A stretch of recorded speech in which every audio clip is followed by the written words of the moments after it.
mucho de paz y una oportunidad para que nuevas historias, otras historias, lleguen a los territorios más afectados por el conflicto armado y la inequidad en Colombia. Todas y todos podemos ayudar a que la paz se siga escribiendo en el Bajo Cauca, en el Catatumbo, en el Pacífico nariñense, en el Chocó y en el Guaviare. Territorios que sufren graves tragedias a causa de la violencia armada. Únete y dona un libro nuevo o en perfecto estado para que el poder transformador de la lectura llegue a los niños y niñas, jóvenes y adultos de las zonas que más lo necesitan.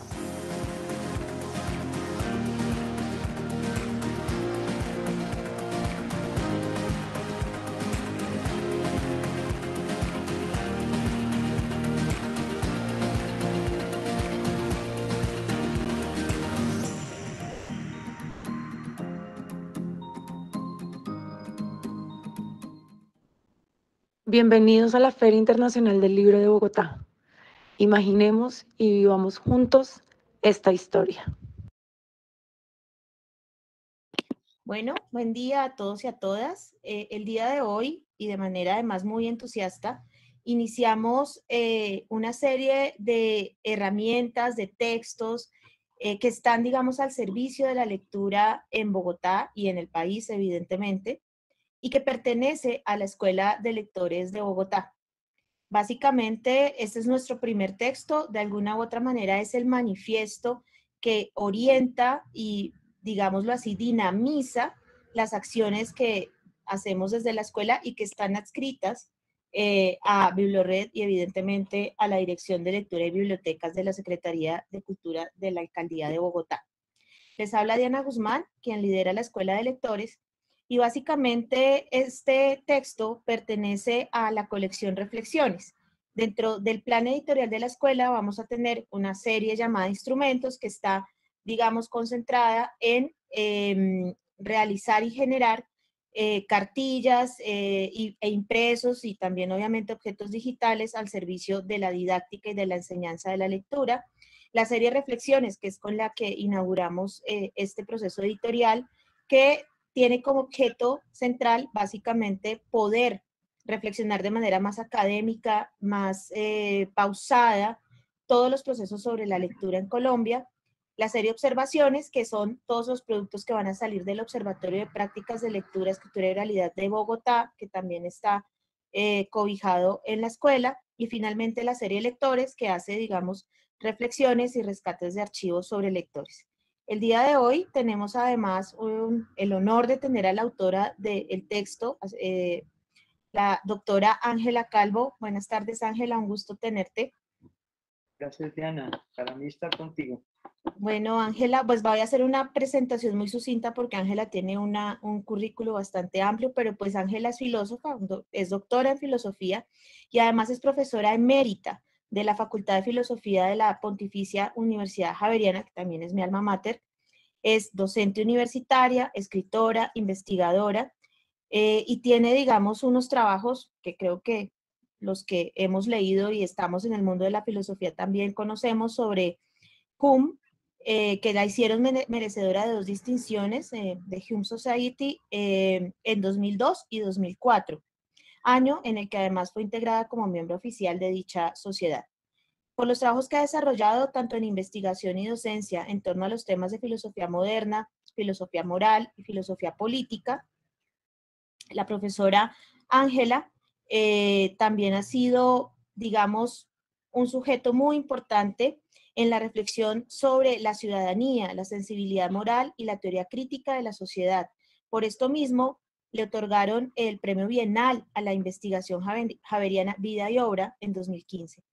Entre sus libros más destacados se encuentran El carácter de la verdadera filosofía en David Hume, publicado en 2011, El anatomista y el pintor, 2 modos de hacer filosofía moral, en 2008, El poder civilizador de la sensibilidad moral, en 1998, y Pensamiento ético entre la melancolía y la ternura en Valores para una ética ciudadana, de 1992. Y pues este maravilloso texto que se suma a nuestra colección y que va a ser, digámoslo así, el tema de conversación de hoy, el ideal de una comunidad de lectores. Bueno, Ángela, nuevamente bienvenida. Para nosotros de verdad, desde la Escuela de Lectores, desde Bibliored y obviamente desde la Dirección de Lectura y Bibliotecas, es un gusto y un honor poder conversar contigo y que sea tu voz la que inaugure este escenario polifónico que pretendemos generar en la Escuela de Lectores de Bogotá. Diana, muchísimas gracias por esa presentación. Para mí también ha sido una experiencia muy especial escribir este texto, pensado justamente como una política pública orientada a la construcción de una ciudadanía diferente en las condiciones tan precarias en las que estamos. No era un tema que yo hubiera explorado demasiado, pero realmente me fue fascinante todo lo que encontré sobre la lectura y sobre todo sobre los lectores y sus prácticas. Entonces, empezando por el título, no era fácil porque queríamos desmarcarlo de la idea de promoción de la lectura, de la idea de cómo formar lectores con un canon tradicional, un poco con la idea utilitaria y pragmática de que a mayor lectura, mayor éxito en la vida. Queríamos darle otro tipo de fundamentación, más bien encarnarlo como una ineludible dimensión antropológica. Entonces, en tu presentación al texto, que es fantástica, tú arrancas de una idea de comunidad que me parece que es muy relevante. Cuando hablamos de un ideal, estamos hablando de un horizonte normativo, de algo que debería ser y que será si ponemos el empeño, las ideas y las prácticas sociales orientadas a ello. Entonces, así como el ideal de la lectura es muy antiguo, igualmente todavía hay muchísimo camino por recorrer para poder hacer aquello que el plan Leer para la Vida pretende, y es hacer de cada ciudadano un lector. La idea de comunidad ciertamente arranca tiene dos acepciones macro. Lo uno es lo común, y yo quiero enfatizar en ella porque la lectura no es un comportamiento ni un privilegio de una élite académica, escolarizada o, digamos que, meritocráticamente organizada para ser un ciudadano de primera categoría, como es la situación del mundo actual. Ciertamente es una práctica de los comunes con lo común que es la vida cotidiana. Ese sería como el primer sentido que yo quisiera destacar. Y el segundo es que una comunidad no es una organización jurídica. Una comunidad es una forma de compartir algo, es una forma de estar con otros que tiene que ver con una cercanía emocional, pero también tiene que ver con un dispositivo fundamental que es la conversación. David Hume, que mencionaste que es uno de mis héroes filosóficos, hacía una diferencia ya en el siglo XVIII que me parece que es relevante introducir.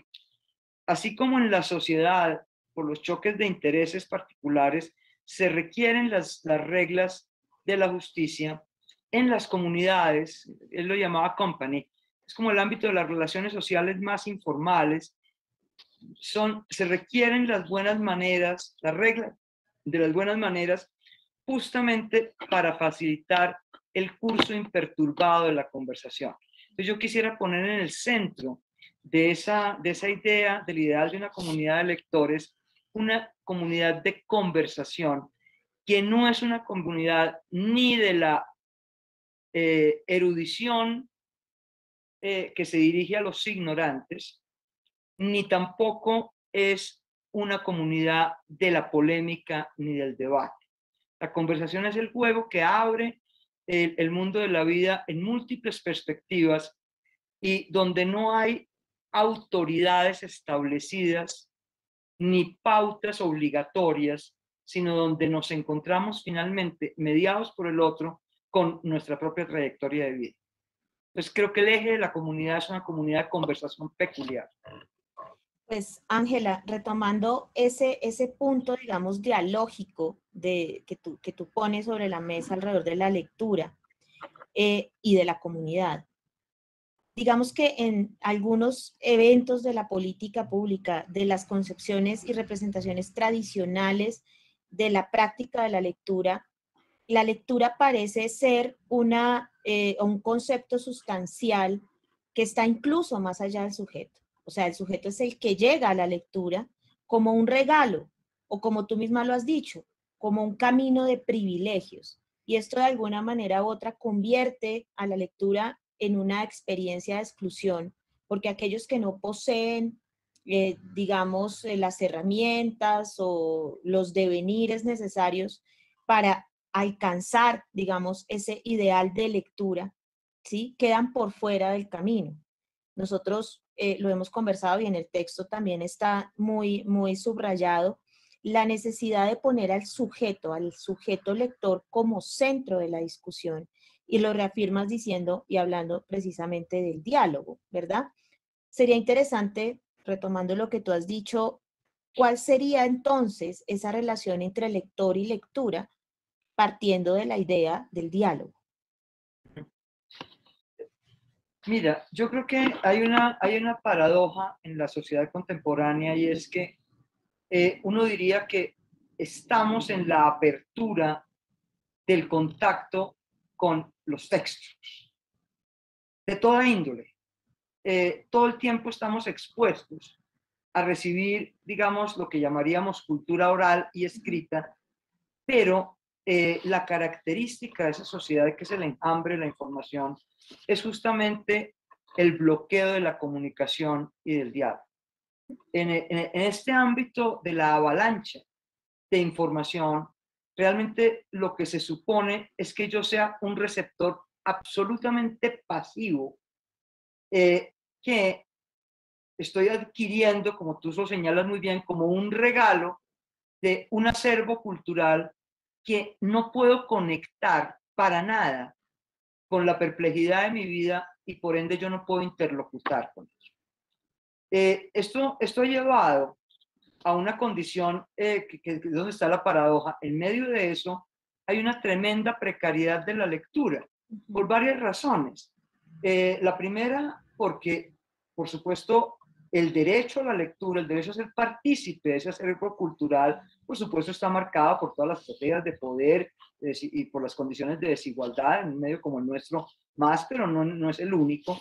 Y por otro, porque me parece a mí que la promoción de la lectura ha estado orientada por un enfoque muy cuantitativo y tremendamente pragmatista y utilitario. Es decir, hay como un deber moral implícito que se le pone a los niños en algún momento, desgraciadamente, típicamente en la escuela, y es que si usted no lee, sus posibilidades de éxito se reducen, lo cual significa que establecimos una estadística a mi modo muy unilateral, y es: a mayor número de libros leídos, a mayor consumo de libros, usted tendrá mayores posibilidades de una mejor vida. Simplemente no es verdad, porque una cosa es consumir libros, consumir material impreso o inclusive material oral, otra cosa es el encuentro dialógico, no solamente de un autor con un lector, muchas veces ingenuo, sino con todo el mundo que se abre, porque es que el lector no se está enfrentando a una voz autorial. El lector se está enfrentando a unos personajes, a unas formas de vida que finalmente le resuenan sobre su vida. Algunos de los textos que leí preparando este escrito decía que la experiencia de lectura mucha gente la vivía como la sorpresa de que alguien está dándome voz a lo que siento pero no puedo decir. Entonces, si no hay esa resonancia que sería co-constructiva, y es lo que permite que sea la lectura en práctica realmente, la verdad es que los programas de promoción de lectura se concentran en un área digamos, muy instrumental, que pasa lo mismo con la alfabetización. En un momento dado, ver a cuánta gente llegamos para que aprendan, salgan de ser analfabetas, pero realmente muchísima gente que puede leer una factura o una cita médica o una dirección, realmente no la podemos llamar lectora. Entonces, ese tipo de decodificador de un alfabeto no es lo que creo que estamos buscando. Entonces, por eso el afán de la industria editorial y de todos estos medios de comunicación de que haya un consumo masivo de libros no necesariamente apunta al ideal de una comunidad de lectores. Por eso este plan que ustedes tienen realmente es una transformación. Sí, por supuesto, esto no va a ser de un día, probablemente nos trascienda a mí, a ti como directora, a la alcaldía de Bogotá. Es decir, eso es una tarea que hay que construir con filigrana. Si uno entiende lo que en la historia, cuántos años nos tomamos en que de la invención de la oralidad, digámoslo así, surgiera la invención del alfabeto, y cuánto de ahí a que hubiera un libro. E igualmente si en la ontogénesis nos fijamos cuánto tiempo la doctora Marianne Wolf dice que el salto más importante en la vida de la especie fue construir un cerebro lector. Entonces, si esto tomó miles de años, no podemos esperar que esta práctica, con 4 estrategias en 2 años, vamos a tener una comunidad de lectores. Esto es una idea de largo aliento y, como digo, de paciencia, de trabajo de filigrana. Entonces, tenemos que no apresurarnos demasiado en lograr resultados inmediatos, porque muchas de las políticas públicas, desgraciadamente, se evalúan por resultados demasiado inmediatos y se pierde el fondo de ellas. Entonces yo creo que la forma como ustedes lo están llevando es una alternativa ya en su concepción, Luis. Sí, Ángela, de hecho, eso que tú nos has mencionado alrededor de los planes que tenemos desde la dirección, pues con la tutela de Consuelo Gaitán, también nos lleva a pensar, o me lleva a mí, digamos, a pensar en otra cosa que has mencionado, y es la lectura también como una práctica de ciudadanía. Es decir, como un modo de ser ciudadano.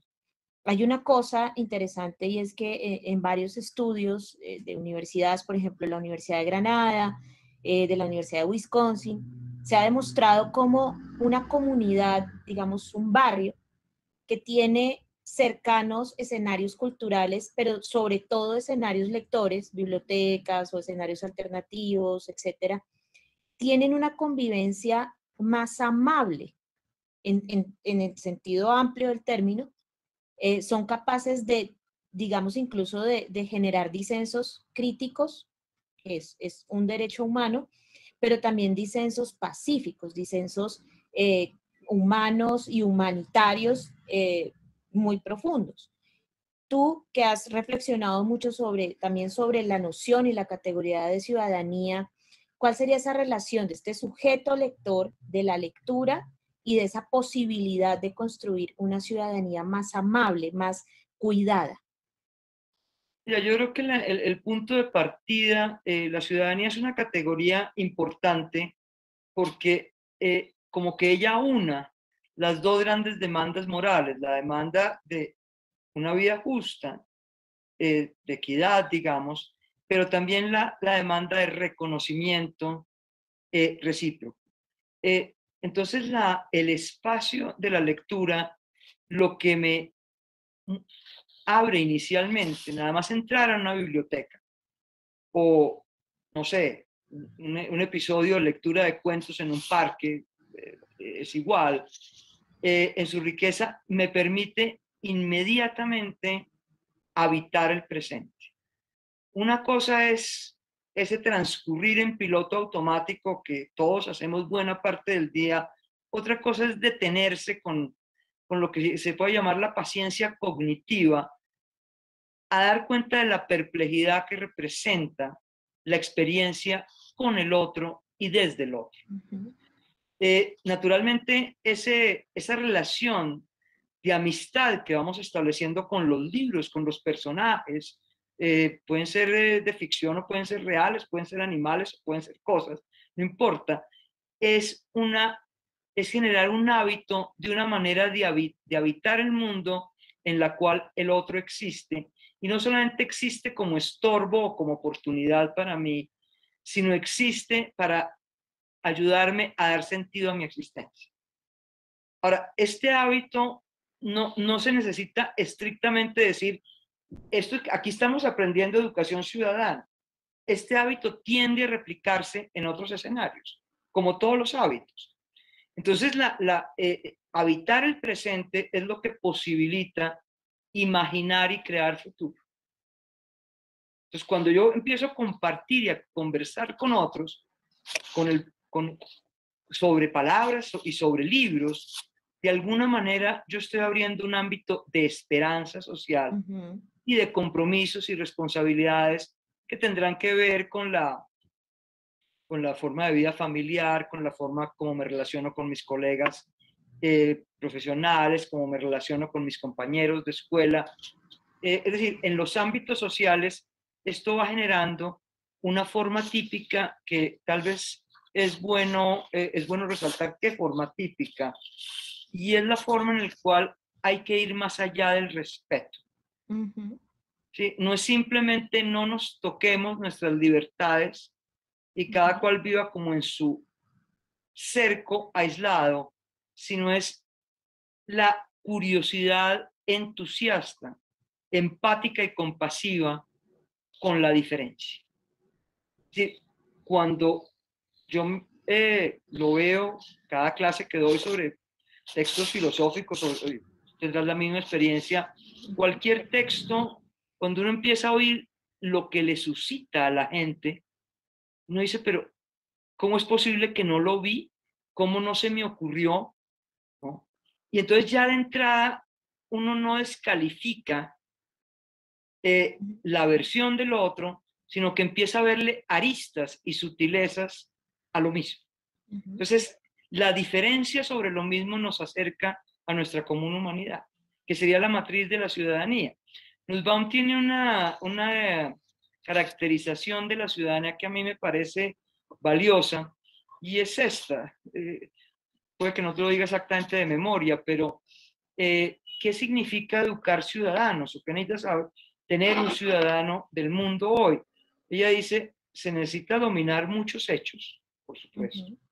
Se necesita conocer las técnicas de razonamiento, es decir, hay que poder argumentar, poder razonar, etcétera, etcétera. Pero se necesitan sobre todo seres capaces de imaginación y amor. Y yo creo que ese es el espacio que nos abre la lectura. Pues, Ángela, tomando un poco lo que tú dices, voy a leer ahorita una parte del texto como para también invitar a quienes nos están escuchando hoy a leer el texto, que además pueden acceder en la Biblioteca Digital de Bogotá, que va a estar rodando y que luego tendremos una versión impresa. Pero mientras sale la versión impresa está este trabajo maravilloso ya en la Biblioteca Digital de Bogotá. Hay una discusión que atraviesa la biblioteca pública y que es álgida, y es la relación de la biblioteca y el lugar de la biblioteca pública como red humana en la educación. Para muchos, la biblioteca no debe ser un lugar pedagógico, no debe ser un lugar, digamos, que dialogue con la escuela. Yo lo he escuchado de personas que trabajan en las redes de bibliotecas. Y quiero leer un fragmento del texto muy interesante que nos dice: supuesto que la educación es para las personas. Diseñar un proyecto educativo requiere, en primer lugar, entender la geografía emocional humana para hacer una propuesta realista. Cuando el propósito es formar ciudadanos democráticos responsables, las preguntas pertinentes son las siguientes. ¿Qué hay en la vida humana que hace tan difícil sostener las instituciones democráticas basadas en el igual respeto y en la producción igualitaria de la ley, y tan fácil caer en diversos tipos de jerarquías o, peor aún, en proyectos violentos de animosidad grupal? ¿Qué fuerzas hacen que los grupos poderosos busquen controlar y dominar?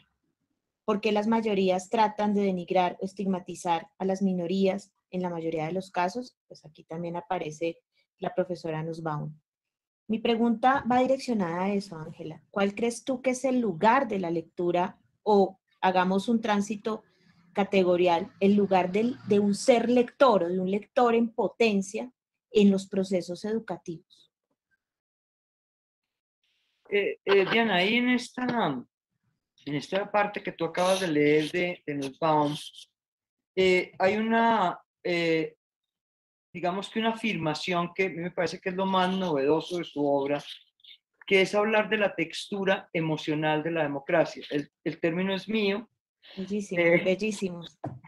Pero es esto, a partir del estudio de la psicología del desarrollo y del psicoanálisis y demás, nosotros tenemos una ambivalencia emocional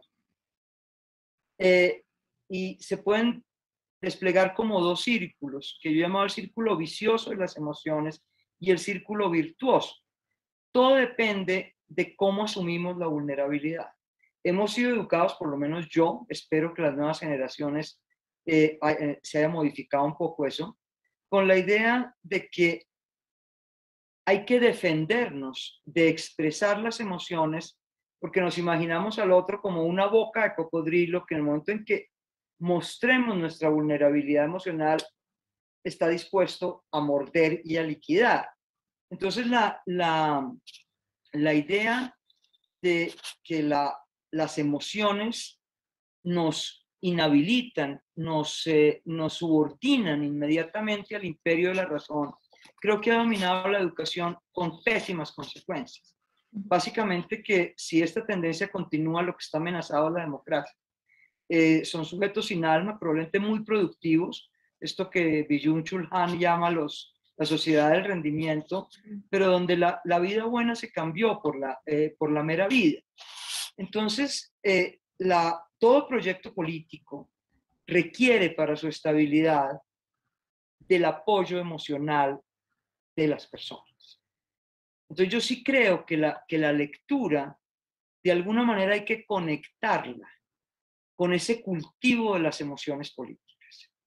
Y como te digo, hay un círculo vicioso, que es el círculo del miedo, la ira, la repugnancia, la envidia, en la cual todos creo que nos reconocemos en el presente.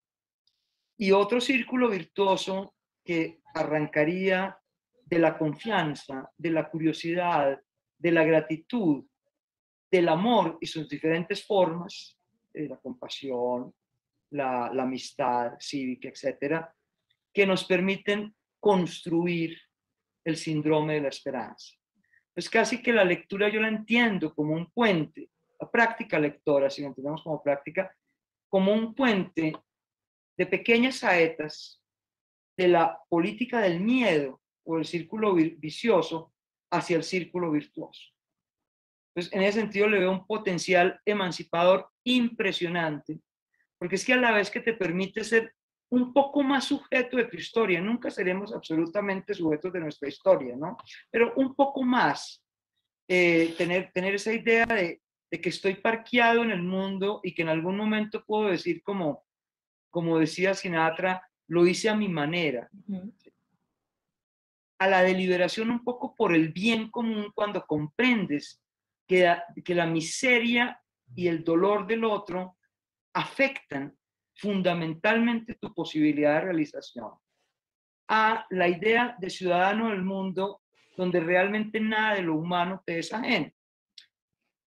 Esto si lo aterrizamos en un contexto perfectamente actual, ahí están los dilemas que plantea, por ejemplo, la libertad o no libertad con relación a la vacuna.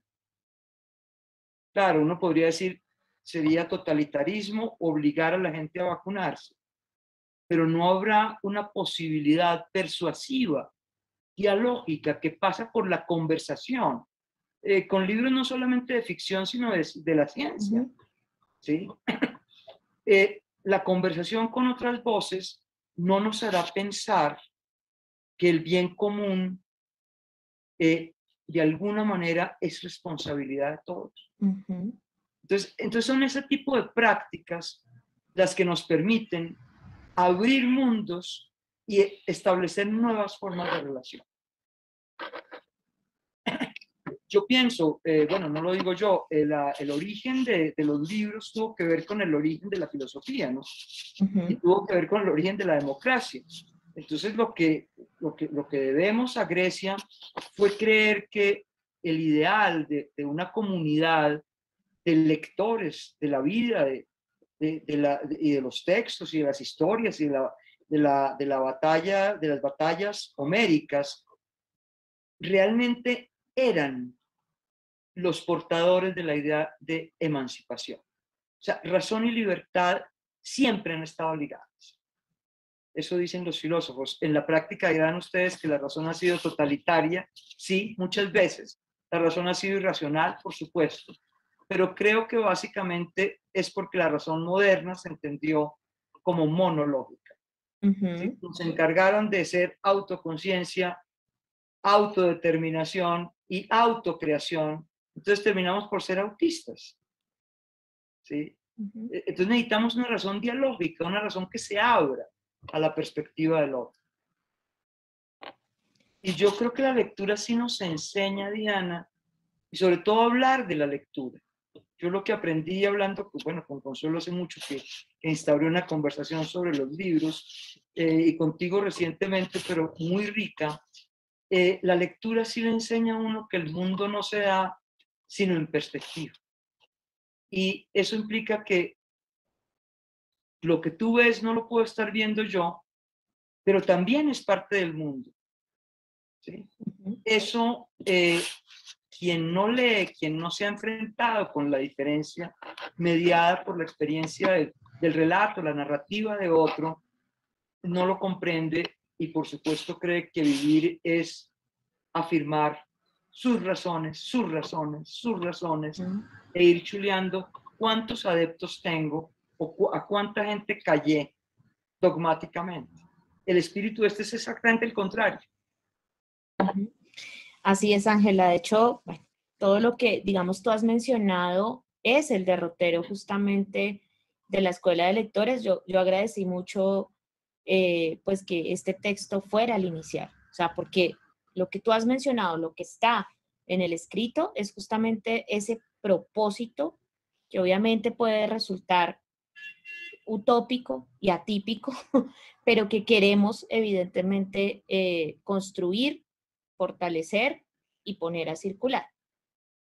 Ya para ir cerrando y para ir terminando, Ángela, yo creo que de todo lo que has mencionado hoy, muchos lectores van a buscar el texto, van a leerlo. La idea es que luego tengamos un espacio un poco más abierto para dialogar con las personas con los lectores justamente que están, que hacen parte, digamos, del proceso.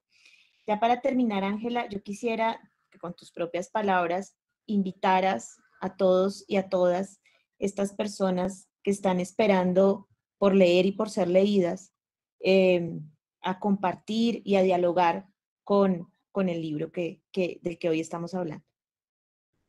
Pues mira, yo creo que el hecho de que se publique en el contexto de la escuela de lectores es ya por sí una invitación, porque yo creo que hay una convicción que compartimos, y es que no se trata de formar especialistas en A, en B o en C para que lleven a otros a prácticas lectoras. Se trata de partir de que solo un lector puede ser un formador en la lectura. Entonces yo creo que lo que se está proponiendo es que la polifonía de voces que se acerquen a este y a los otros textos que haya, así como a otros espacios que no sean basados en textos que ustedes diseñarán en las bibliotecas o en otros espacios públicos, se acerquen como participantes con la dignidad de interlocutores.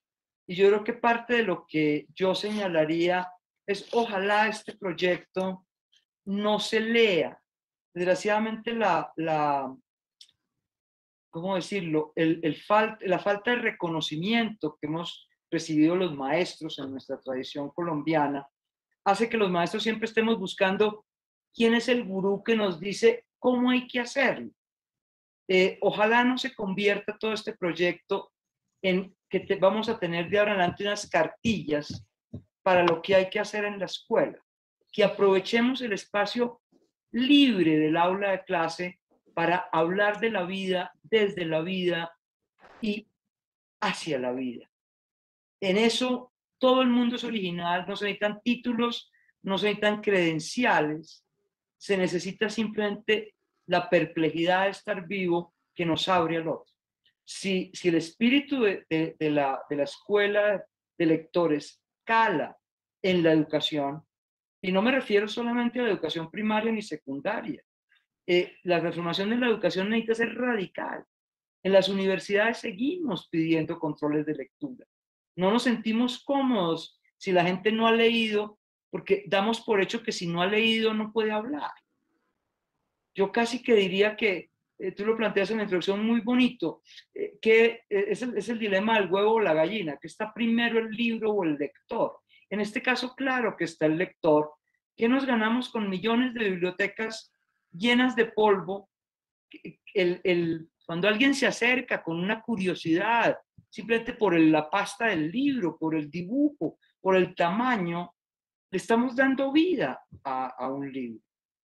Entonces no somos nosotros los que tenemos que mirar con reverencia al libro, sino el libro el que tiene que, digamos, presentarse a nosotros con hospitalidad. Y ahí es donde yo veo el papel de los formadores, de los mediadores, como se quiera llamar, tienen que construirse como espacios hospitalarios para el lector. ¿Sí? La hospitalidad es, por supuesto, mucho más que la justicia. Es cuando tú no pones normas, sino el extraño que llega, tú levantas las manos inerme, ¿no? Y dejas entrar. Eso me parece que es la idea más bella que hay detrás de todo el proyecto.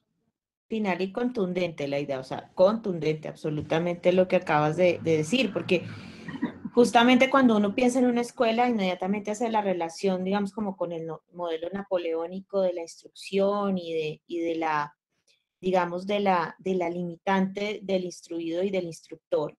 Y evidentemente lo que tú has dicho hoy, lo que está consignado en el libro, rompe o intenta por lo menos transgredir esa idea, y es justamente lo que nosotros estamos invitando a hacer desde la Escuela de Lectores. Yo no quiero concluir nada porque creo que lo que dijiste al final lo concluye todo. Como dicen por ahí, no ames decirlo todo, insinuar es el arte. Creo que nos vamos a quedar con tus palabras finales que creo que son maravillosas. Y pues, Ángel, agradecerte muchísimo por el trabajo que hiciste, que fue un trabajo además muy serio, un trabajo que hace por demás un recorrido también histórico de los procesos de la lectura y también obviamente del libro, pero que entrega una reflexión muy profunda y que tiene mucha relación con el momento en el que estamos viviendo los colombianos, con el país en el que vivimos y con la sociedad, digamos, que construimos y deconstruimos diariamente. Entonces, quiero agradecerte mucho por darnos este tiempo. Hablo de todo el tiempo que nos has dado escribiendo el texto, haciendo todo el proceso editorial y obviamente el espacio que tan generosamente y tan hospitalariamente nos regalas hoy. Muchísimas gracias, Ángel. Muchas gracias, Diana. Quiero terminar diciéndoles que la motivación del texto fue descubrir en ustedes hospitalidad. O sea, no me contrataron como experta, me contrataron como interlocutora y eso para mí fue muy especial. Muchas gracias por todo el apoyo. Gracias. No, a ti, Ángela, muchas gracias. Y a todos y a todas quienes nos escuchan, solo nos resta invitarlos a participar en las actividades que la red, que Bibliored tendrá en la Feria del Libro y que tendrá, digamos, a lo largo del tiempo, e invitarlos a visitar la página bibliored.gov.co/escuela. Ahí van a encontrar toda la información alrededor de los seminarios, espacios de formación, de diálogo, conferencias, etcétera, que ofrecemos desde la escuela. Muchas gracias a todos y a todas. Ángela, gracias de nuevo.